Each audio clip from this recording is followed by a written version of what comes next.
이제 문제 확인 및 분석의 과정에서 이제 저희가 이제 욕구 조사를 어떻게 할 건지에 대해서 잠깐 전 시간에 공부를 같이 했고요. 이어서 이제 이러한 욕구 조사를 한 증거 자료에 대해서 어떻게 제시할 거냐, 증거 자료 제시 방법입니다.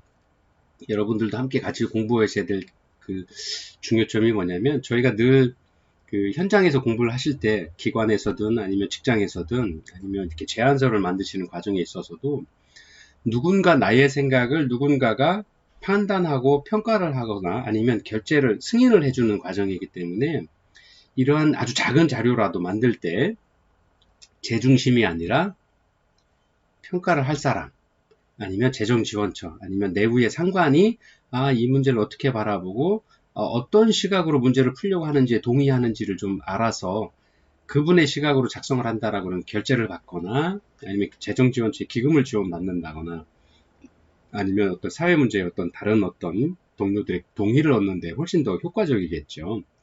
그런 의미에서 생각을 한다라 그러면, 이제 프로그램 제안서를 만드는 어떤 일련의 과정은 우리가 전체적으로 어떻게 하면 논리적이고 과학적인 방법으로 나의 생각을 표현해낼 수 있느냐라고 하는 어떤 그런 시각으로도 바라볼 수 있을 것 같아요. 그래서 가장 중요한 게, 이제 어떤 문제에 대해서 어떤 문제를 정의를 하고 그 문제를 어떻게 생각하는지, 왜 이렇게 생각하는지에 대한 증거 자료를 과학적이고 논리적이고 체계적으로 보여주는 게 필요하다라고 생각할 수 있을 것 같습니다. 그래서 증거 자료를 제시하는 방법은, 아무리 제대로 된 욕구 조사를 해서 자료를 수집한다고 해도 프로포잘 심사 과정에서 눈에 띄지 않는다면 기금 지원 대상으로 선정되기는 어렵죠. 아니면 결제를 하기 위해서 중구난방으로 아주 세밀하게 자료를 작성을 해도 결제권자가 보지 않고, 야, 너무 바쁜데 이렇게 많이 썼어. 아니면, 이건 누구나 알고 있는 건데, 그럼 자료가, 과학적인 근거나 자료는 어딨어? 라고 물어볼 수 있게 되는 거죠. 그래서, 그렇게 될 수 있을 때여야만 정확한 판단을 통해서 기금을 지원을 받는다거나 아니면 결제를 받는다거나 할 수 있게 되는 거겠죠. 그래서 외부 기금을 목적으로 하는 경우가 아니라도, 또는 내부적인 어떤 사회복지 프로그램을 기관에서 한다라고 해도 수집한 증거 자료를 어떻게 배치하고 보여주느냐에 따라서 설득력을 확보할 수 있게 되는 거고요. 이에 따라서 프로그램의 채택과 운영 과정에 어떤 힘이 실릴 수 있을 것이다. 원하는 대로, 처음에 설계한 대로, 제안자의 어떤 설계대로 일을 해 나가는데 힘을 얻어낼 수 있을 것이다 라는 겁니다. 그래서 증거 자료를 어떻게 설득력 있게 제시해낼 수 있느냐 하는 것들은 아주 중요한 부분이다. 또 이 객관성을 띠므로써 주변에, 아니면 제안을 한 평가자들에게 재정지원처에서의 어떤 동의를 이끌어낼 수 있을 것이다 라고 할 수 있습니다. 그래서 증거 자료 제시 방법의 첫 번째로는 법적 윤리적인 어떤 기준과 비교를 해서 보여주는 것입니다. 그래서 사회복지 서비스 및 자원의 결여와 불충분성을 바탕으로 해서 수집한 자료를 효과적으로 정리하는 방법 중 하나가 바로 법적, 도덕적, 윤리적 기준 등에 비추어서 올바르지 않습니다 라고 하는 것들을 보여주는 거죠. 그래서 사회 문제가 법적인 기준은 물론이거니와 윤리적인 차원에서도 방치할 수 없는 수준임이 명백해질수록 사회적 개입의 필요성이 점점 더 많은 사람들의 공감을 얻을 수 있게 된다라고 하는 거죠. 자, 예를 들어 볼까요? 사할린 동포의 정착 지원 프로그램이었는데요. 이분들이 이제 일제 강점기에 강제로 징용되어서 우리나라를 떠나야 했던 동포들이 고국으로 돌아와서 정착하고자 하는데 많은 어려움을 겪고 있다라는 것들은 그 문제를 조사를 안 했다라고 해도 알 수 있겠죠. 언어도 다르고 강제로 징용돼서 생활 습관을 다른 곳에 몇십 년을 살다 오신 분이 현대 우리나라에 들어오셔서 정착하신다는 게 쉽지 않겠죠. 그런 것들은 우리가 예를 들어서 이해할 수 있겠죠. 객관적으로. 통상의 개념으로도 이해할 수 있을 겁니다. 근데 이러한 것들에 대한 서비스 및 자원의 결여와 불충분을 보여주는 증거 자료를 좀 더 객관적으로, 효과적으로 설명해낼 수 있다라 그러면 아주 좋은 어떤 공감대를 형성해낼 수 있을 겁니다. 그래서 이것을 우리의 민족적 정서와 동포애로 연결시켜서 서술을 하고요. 우리 사회가 이들의 정착을 지원해야 한다 하는 어떤 윤리적 관점의 당위성들을 부각해내는 어떤 표현들을 좀 보게 되면 여러분들 교재 88페이지예요. 예, 화성시 남부노인복지관의 2013년도 경기도 사회복지 공동모금의 지원사 프로포절인데요. 이렇게 해놨죠. 고향 땅에 뿌리 내려 열매 맺기란 부제를 달고 일제강점기 시대에 징용되어서 강제로 고향을 떠나서 사할린에서 하던 한국인 1세대에서 4세대까지 어떻게 이제 우리나라에 들어올 수 있게 되었고 우리가 어떤 이유로 이분들을 좀 지원을 해야 되는지에 대한 어떤 내용들을 이렇게 간략하게 설명을 잘 했습니다. 한번 같이 볼까요? 일부 적십자사, 또 대한민국 정부 및 적십자사의 노력으로 대거 귀국하여서 입국자는 310가구 총 630명이다. 이제 이분들이 이제 경기도에 이제 오셨다는 거겠죠. 천안에도, 충남에도 사할린 동포 활동들을 그때 같이 하셨죠. 그래서 적십자사에서 생계 지원이나 아니면 그 생활 지원을 위한 서비스를 많이 진행을 하셨고요. 또 천안에 같은 경우에는 이제 우리나라에 오시게 되면 이제 주공에서 운영하고 있는 작은 평수 아파트들을 제공을 해드렸는데 천안은 청수동의 청수주공 아파트에 많은 어떤 사할린 동포에서 오신 어르신들이 함께 생활을 하고 계십니다. 그래서 저희도 그 지원을 하기 위한 어떤 프로그램들, 그 다음에 사회기관들과 함께 연계해서 어떤 프로그램들을 저희도 많이 지원을 했던 기억이 있는데요. 이 사할린 동포들이 이제 청원, 아산, 원주, 부산, 뭐 이런 많은 전국 6개 지역에 정착해 살고 계시고요. 경기도 화성에서는 51가구, 뭐 103명의 어른들이 귀국하셔서 살고 계시다라고 하는 거죠. 그래서 사할린 동포의 귀국 동기는 고국, 친척에 대한 그리움, 사할린 가족의 한국 귀환이 주된 원인이었다. 그래서 현재 사할린 동포들은 오랜 러시아 생활로 인한 고향인 한국의 문화, 언어 등 생활 전반의 차이 때문에 한국 생활, 한국 정착에 어려움을 겪고 있고 또 이러한 삶의 급격한 변화는 고국에서의 안정된 생활을 바라고 귀국한 사할린 동포들에게 정서적, 심리적인 불안함과 생활의 부적응으로 인한 고국 정착의 실패를 가져올 가능성을 내재하고 있다. 그러므로 여기서부터가 중요한 거죠. 사할린 동포들에게 한국 문화의 정과 사랑을 나누는 시간이 필요하고 문화체험을 통해서 경기도 화성시에 거주하는 사할린 동포들에게 정서적인 활력소를 불어넣어 여생을 정착지인 한국에서 한 사람의 시민으로서 개개인이 가지고 있는 능력이 지역사회에 꼭 필요하게끔 만들어줄 필요가 있다. 그래서 이 프로그램들을 제안합니다. 라는 어떤 기준들을 법적 윤리적인 기준을 가지고 설명을 해서 이 문제성을 심각한 윤리적 문제점들을 제시를 하고 있는 거죠. 또 하나의 방법은 구체적인 어떤 피해 사례를 제시함으로써 어떤 그 문제의 원인들, 문제의 어떤 심각성들을 구체적으로 표현해주는 방법이라고 할 수 있습니다. 사회 문제라고 해서 모든 사람들 또는 심사위원이 동의하는 것은 아니죠. 왜 저는 관심도 없고 또 어떤 피부로 나와오지도 않고 또 농촌사회의 어떤 지역에 한계된 문제가 되어 있을 수도 있고요. 그렇기 때문에 이러한 어떤 생각들이 예를 들면 뭐 울산의 계모 여아학대 사망사건, 아동학대의 문제죠. 그 다음에 송파 세모녀 사건, 복지 사각지대의 어떤 문제를 좀 극단적으로 보여줬던 어떤 사건이었죠. 또 사회 안전 불감증에 대한 세월호 사건 등 이러한 많은 사건들에 대해서는 어떤 구체적인 어떤 이런 사례들을 제시함으로써 많은 분들의 관심과 사회적인 어떤 동의를 얻어낼 수 있는 또 그래서 그렇게 함으로써 어떤 그 증거 자료들을 제시하는 방법으로 표현해낼 수 있을 것입니다. 그래서 여러분들 교재에도 89페이지에 저소득 독거노인의 우울감 감소를 위한 사회적 지지망 형성 프로그램 은빛 날개에 대해 설명이 되어 있는데요. 한번 같이 읽어볼까요? 노인성 우울증은 치매처럼 보이기도 하며 여기저기 몸이 아프다는 호소가 많아서 우울증인지 또 다른 질환인지 구분하기가 힘든 것이 특징이다. 노인의 우울증은 젊은 사람과 다르게 본인의 치료 거부, 또 가족들의 무관심 등으로 인해서 제때 진단과 치료를 받지 못하는 경우가 많다. 그 다음에 본인조차 자신이 우울증에 걸렸다는 사실을 자각할 수 없는 경우가 많고 가족이나 친구 등 주위의 사람들도 기운이 없는 것은 나이 탓이다 하며 방치되는 일이 많다. 그래서 노년기 우울증은 단지 우울증으로 끝나지 않고 자살로 이어지는 경우가 많아서 주의가 요망된다라고 저소득 독거노인의 우울에 대한 어떤 사회 문제들을 구체적으로 증거 자료를 제시하는 어떤 방법들을 택하고 있습니다. 그래서 이렇게 표현을 하게 되면 구체적으로 자료가 증거 자료가 제시되고 또 이렇게 함으로써 어떤 그 사회적인 어떤 동의들 아니면 재정지원처의 평가관들이나 심사관들의 어떤 동의를 구하는 부분들이 확률적으로도 굉장히 높아질 수 있는 거죠. 그래서 객관적으로 또 과학적으로 증거 자료를 제시하는 방법으로 설명을 드릴 수 있고요.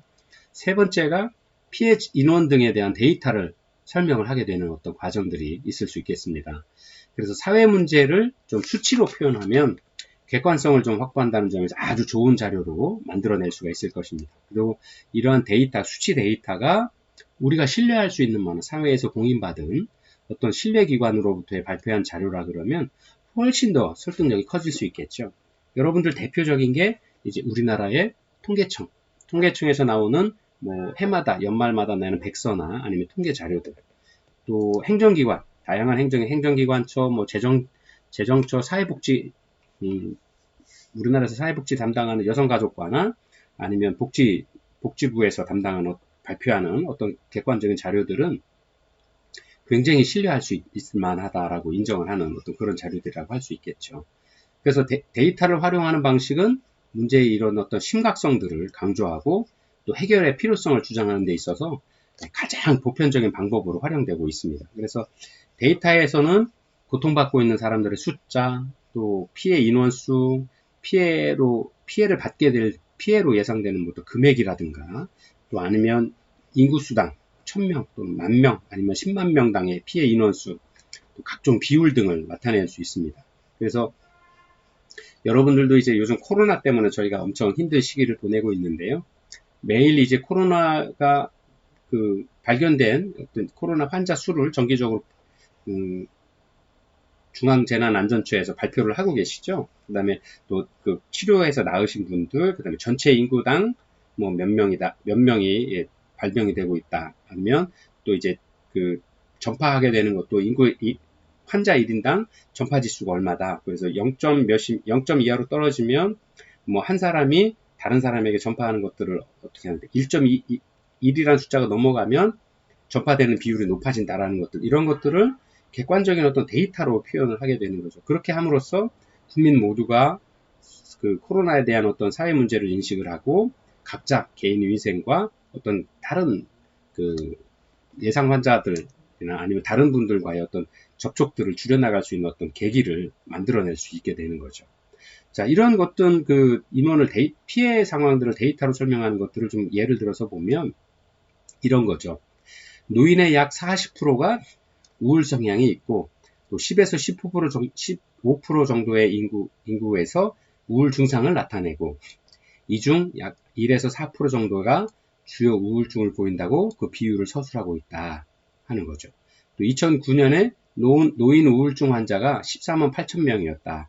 또는 인구 10만 명당 노인 자살자 수는 77명이었다라는 식으로 데이터를 구체적으로 활용을 해서 표현을 해주면 증거 자료로서 아주 훌륭한 데이터가 될 수 있다라는 거죠. 그냥 당연히 노인은 우울성이 높다라고 표현하는 것보다 수치로 40% 정도가 우울 성향이 있고 우울 증상이 나타나고 또 자살자 수는 뭐 인구 10만 명당 77명이었다. 여기에다가 우리나라의 문제가 이제 뭐 우리나라뿐만 아니라 외국의 사례들, 동일한 인구 집단에서의 외국에서의 자살 사례를 비교해서 보여준다라 그러면 훨씬 더 객관적이고 우리 사회의 문제성의 어떤 심각성들을 아주 객관적으로 표현해낼 수 있는 증거 자료로 제시할 수 있는 방법으로 활용될 수 있을 것이다 라고 보여줍니다.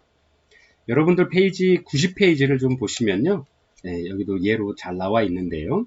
저소득 독거노인의 우울감 감소를 위한 사회적 지지망 형성 프로그램 은빛 날개에 대한 어떤 제안서들이 설명이 되어 있습니다. 여기도 보면 증거 자료를 이렇게 숫자로, 수치로, 데이터로 잘 표현을 하고 있죠.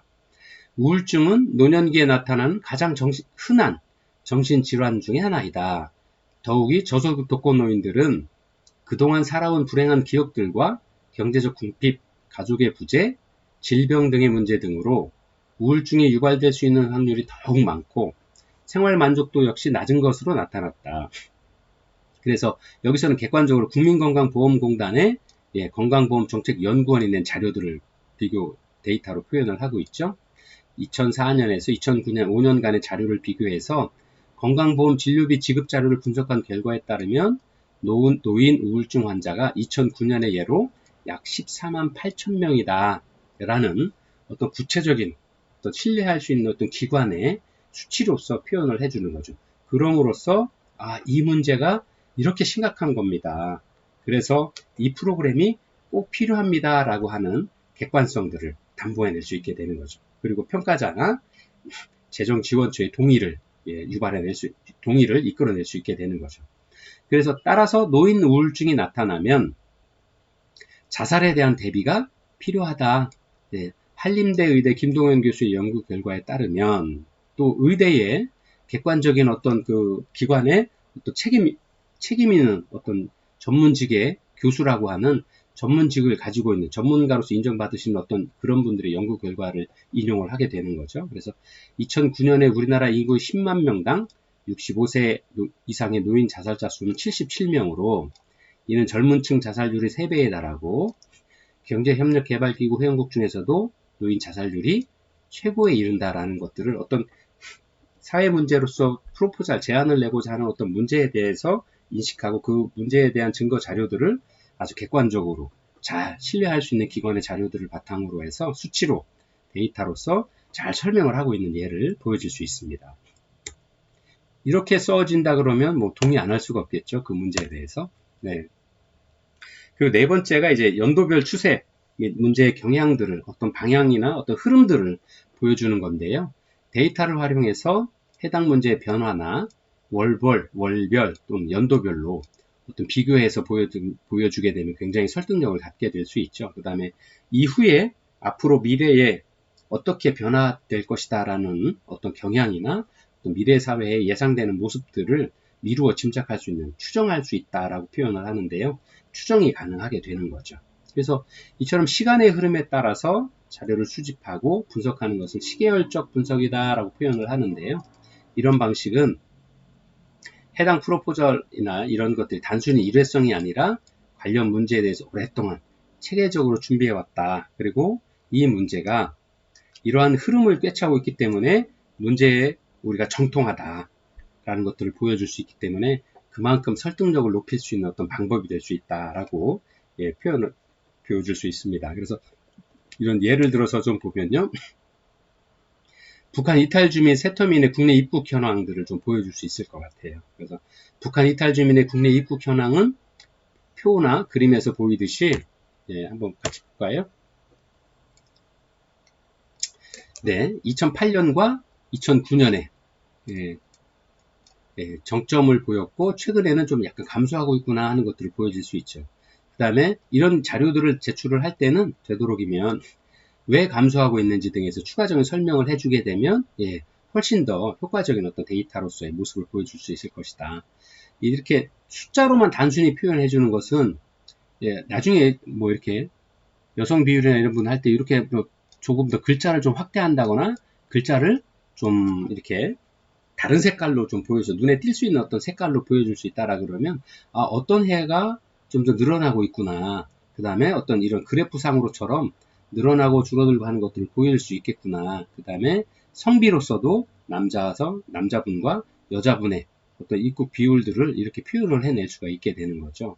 그 다음에 이분들이 경제활동에서 참가율은 어떻게 되는지, 고용률은 어떤지, 실업률은 어떤지 이런 것들을 일목요연하게 해당 연도별로 오랜 시간, 장기간의 어떤 그 표들을, 데이터들을 객관적으로 보여줌으로써 현재 문제가 되고 있는 어떤 상황들과 앞으로 미래 세대가 어떻게 변화될 것인가에 대한 어떤 추정들을 아주 이해하기 쉽도록 숫자로 보여줄 수 있게 되는 거죠. 자, 그 다음에 다섯 번째가요. 사회복지에서 이야기하고 있는 어떤 그 프로포절이 만들어가는 이유 중에 하나가 경제적으로, 사회적으로 또 조건이 비슷하거나 열악한 지역에 대한 어떤 정책적인 배려를 하기 위한 어떤 목적도 있다라고 생각을 합니다. 왜냐하면 서울과 뭐 부산 이런 광역시도, 인천, 울산 뭐 이런 큰 광역시도와 예를 들어서 천안 아니면 뭐 당진 아니면 저 옆에 있는 공주나 청양 같은 곳과는 삶의 질, 우리가 흔히 생각하는 삶의 질 또는 삶의 방식 어떤 이런 것들이 굉장히 차이가 보이죠. 그래서 사람들의 지역사회 내에서 살고 계신 구성원들의 삶의 만족도 이런 것들도 차이를 보일 수밖에 없습니다. 그래서 그러한 어떤 지역사회, 농촌 지역사회나 어촌 지역사회의 삶의 질에 아니면 또 삶의 만족도를 대도시 수준까지 좀 완벽하게 맞추지는 못하더라도 좀 끌어올릴 수 있는 방법들을 고민한다라 그러면 바로 이렇게 타 지역이나 타 집단 등과의 비교를 통해서 자료들을 좀 보여줄 수 있다라 그러면 아주 훌륭한 설득력 있는 자료들로 보여질 수 있을 것 같아요. 그래서 사회복지라는 것이 어떤 분야보다도 형평성, 공평성, 또 평등 등의 가치를 중시하는 거기 때문에 특정 지역이나 집단의 조건이 다른 지역이나 집단과 비교해서 형평성이 떨어지고 어떤 공평하지 않다라는 것들을 지적하게 되면 아주 민감하고 적정한 정책적 배려를 통한 어떤 자료로서 훌륭한 역할들을 해낼 것이다. 설득력을 가질 것이다. 라고 이렇게 설명을 드릴 수 있습니다. 그래서 사례를 좀 들자면 장애인과 일반인의 이용 시설을 비교해 준다거나 또는 지방과 수도권의 복지 예산을 비교한다거나 또 여성 노인을 위한 프로그램과 남성 노인을 위한 프로그램들을 비교한다거나 그래서 지역이나 집단 등의 활용도들을 좀 보여줌으로써 상대적으로 열악한 어떤 환경들을 데이터로서 표현을 보여드릴 수 있게 되는 거죠. 예를 들자면 이런 것들입니다. 지방 이양 사업의 수도권 시도별 장애복지 예산 증감률 비교 이렇게 되어 있는데요. 여러분들 교재 93페이지에 나와 있습니다. 이렇게 아까 말씀드린 대로 지방과 수도권의 복지 예산을 좀 비교해 보는 건데요. 서울의 경우에는 해가 갈수록 처음에 늘어났다가 뭐 10년에 좀 줄어들기도 합니다만 전체적인 어떤 금액들도 비교를 해볼 수 있고요. 경기에서는 뭐 4,700 예를 들어 여기 나와 있는 숫자로만 보면요. 그랬다가 늘어나고 그랬다가 이제 좀 줄어들기도 합니다만 타 지역 간의 어떤 이런 복지 예산에 대한 비교들을 바로 볼 수 있게 되는 거죠. 인천 같은 경우는 훨씬 많이 그렇지만 당초 금액이 좀 작아서 하는 부분들이 보여지기는 합니다만 어쨌든 전체적인 어떤 금액에서의 비교와 증감률에 대한 비교들을 통해서 어떤 지역 사회 내에서의 어떤 근거적인 자료들을 제시하기 위한 어떤 방법으로 설득력을 갖기에는 아주 충분한 자료 제시 방법이 아닌가 이렇게 설명드릴 수 있습니다. 그 다음에 이제 세부 절차 세 번째로 원인이 무엇인지 사회복지 서비스와 자원의 결여 불충분의 원인이 무엇인지를 보는 건데요. 원인 탐색은 반드시 해야 되는 일 중에 하나죠. 이게 무슨 뭐 필요성이 있을까요? 원인을 알아야 인과관계를 알아야 결과에 미칠 영향을 알 수 있게 되는 거죠. 그 다음에 사회 문제를 해결하고자 하는 것이 사회복지 제안이고 제안서고 프로그램인데 그 프로그램을 만드는 이유가 원인을 없애거나 원인이 결과에 영향을 미치는 부분을 최소화하기 위한 거인데 당연히 원인을 탐색을 해야죠.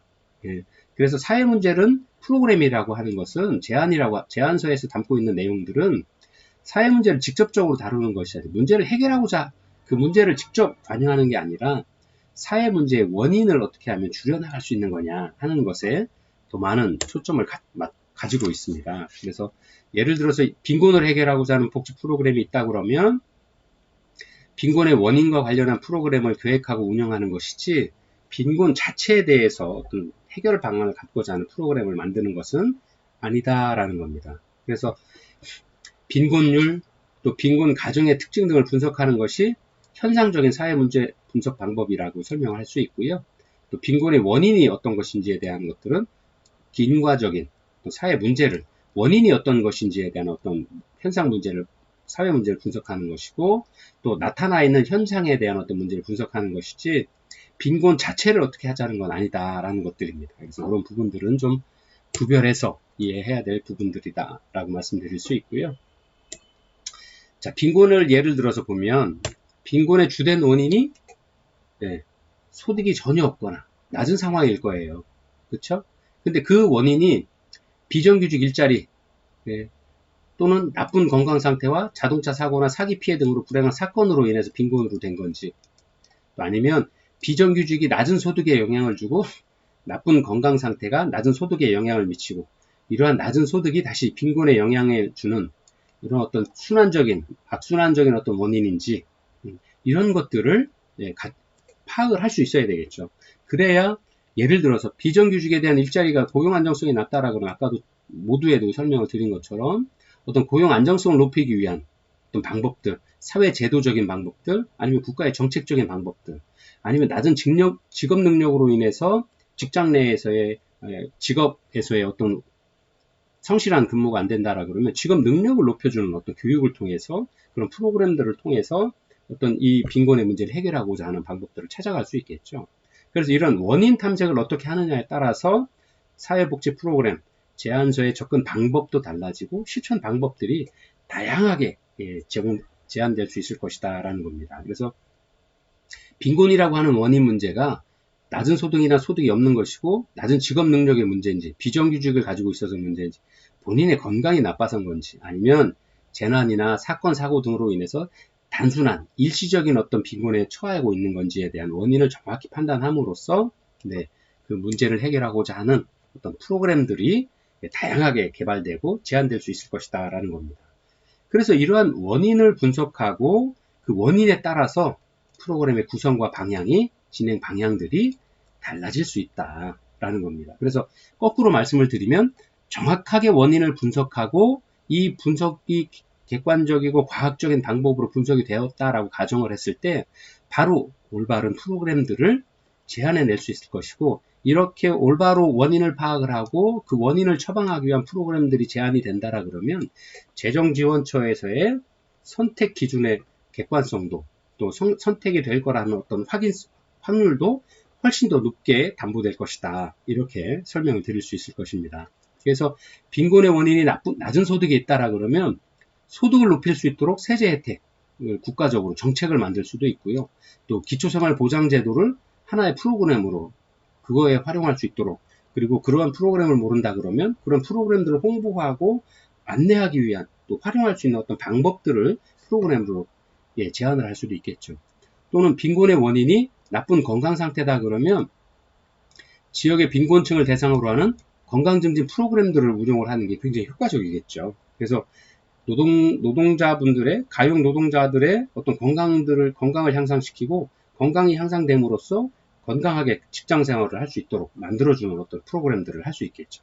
원인에 따라서 접근 방법이 프로그램의 구성과 진행 방향이 달라질 수 있다라는 거죠. 그래서 개인의 직업 능력이 부족하다 그러면 직업 능력 개발을 위한 교육 훈련 프로그램들을 통해서 취업과 전직을 도와야 되는 어떤 이런 원인에 따른 어떤 방법들이 다양하게 진행이 될 것이다 하는 겁니다.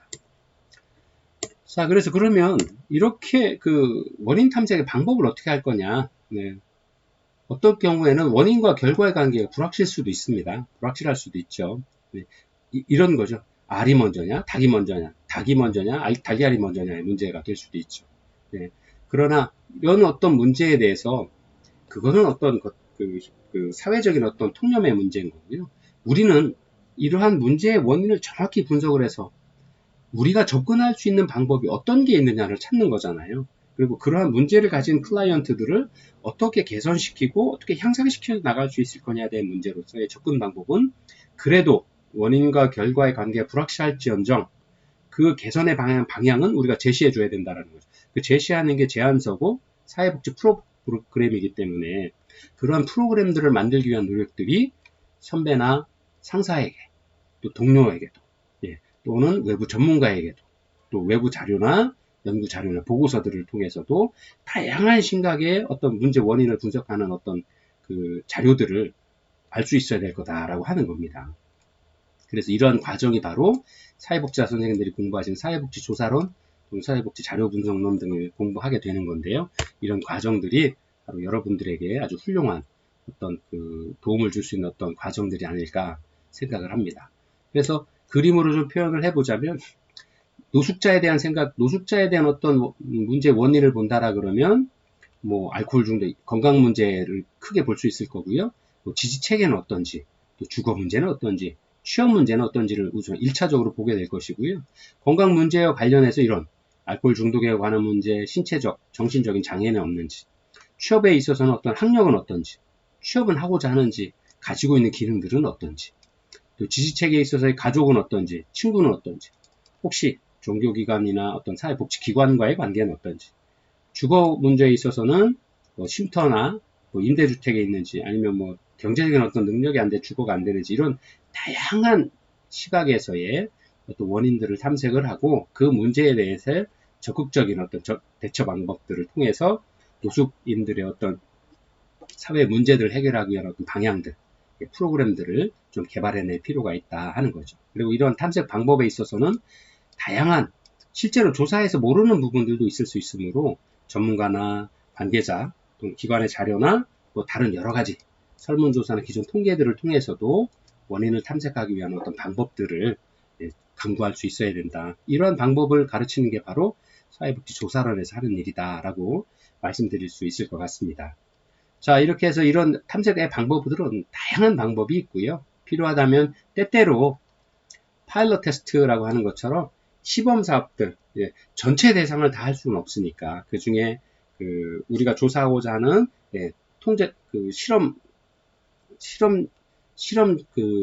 참여할 수 있는 어떤 실험 참여자들을 좀 이렇게 산출을 해서 그분들을 뭐 설문조사를 한다라든가 아니면 뭐 어떤 여러 가지 사회조사 방법을 통해서 간단한 수준에서 또 진행을 해볼 수도 있겠죠. 그래서 이러한 일들을 통해서 원인들을 충분히 탐색하는 과정들을 좀 거쳐야 되겠다 하는 것들을 말씀을 좀 드리면서 오늘 이제 세 번째 시간까지 마무리하도록 하겠습니다.